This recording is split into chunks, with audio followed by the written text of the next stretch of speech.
Hello, everybody. It's March 30th, 2025. I'm going to record part 2 of my West Virginia horror story by Deborah Florian.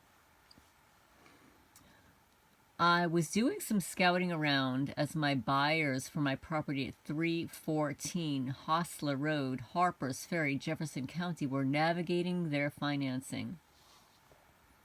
Interested in moving to a more remote location, I checked out properties in Morgan County on Realtor.com and drove out on my own before calling a realtor. I ended up in Sleepy Hollow, a woodsy community of rustic cabins and small houses. One cabin caught my eye, but I almost did not notice it as being on my list as for the for sale sign was lying on its side. It fit the bill, fairly isolated enough even though it was just 1.37 acres. And the one and only neighbor close by had a jungle gym in the front yard. Kids, I thought, good sign. Well, the jungle gym was a bizarre response to the fact that the guy who lived there couldn't have contact with kids, live anywhere near them. But I'm getting ahead of myself. Bought the place on December 8, 2009 for $100,000. For about 3 months, things were good.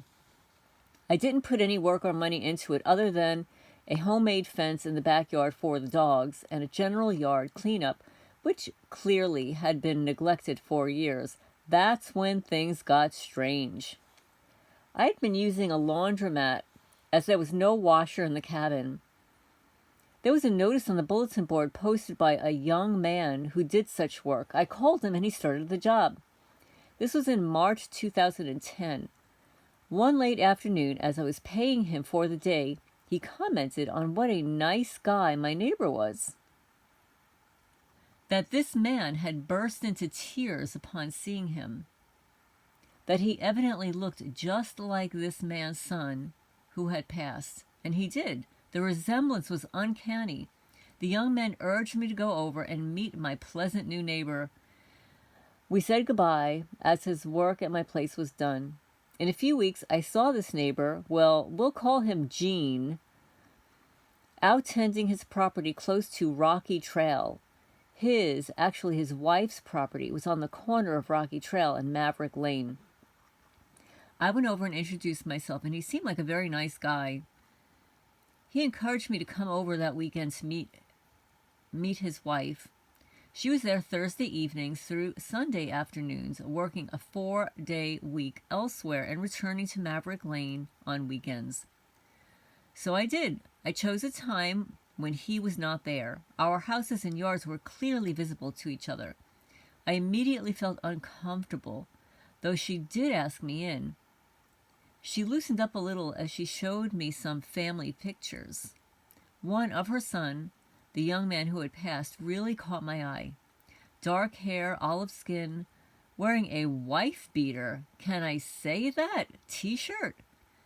Looking directly in the camera, very intense, the same guy I saw standing on the porch of the one-room chalet shed in the rear of my property during a historic snowstorm the month before, wearing the same t-shirt.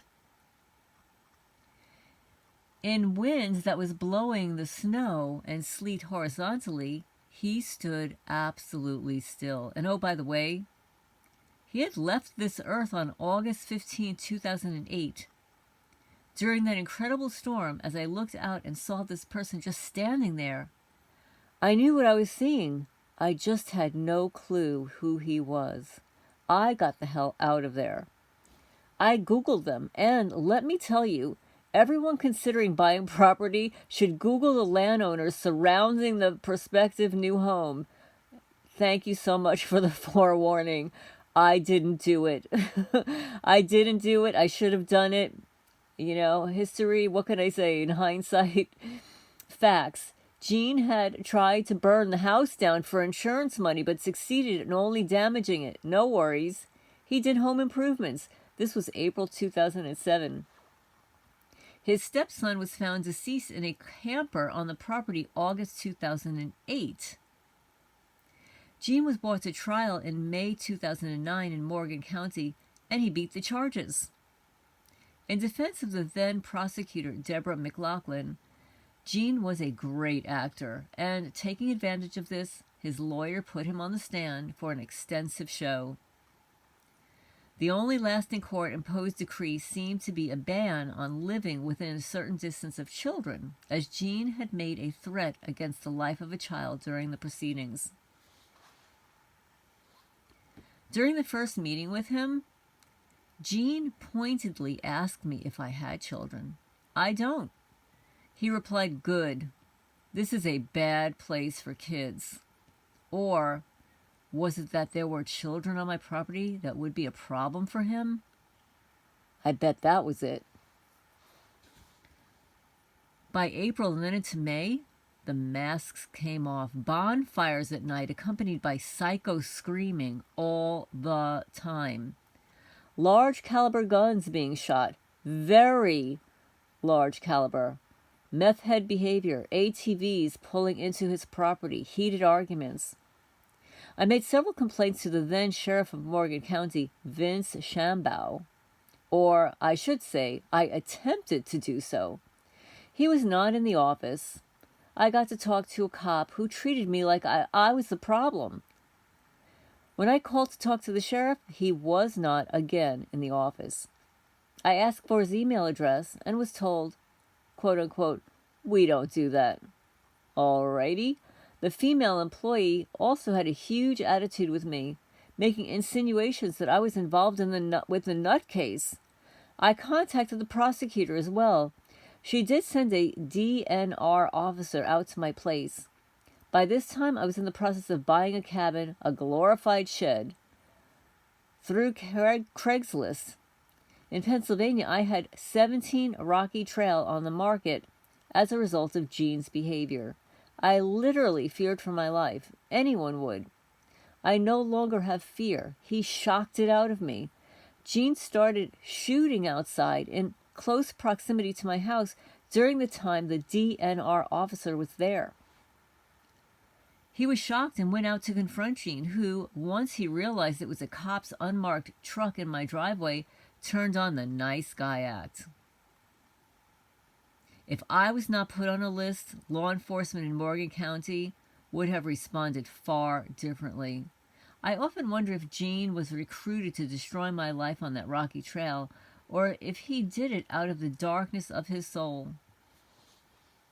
I sold 17 Rocky Trail, Hedgesville, West Virginia, on November 18, 2010, for $70,000, a loss of $30,000 from what I had paid for it just 11 months prior.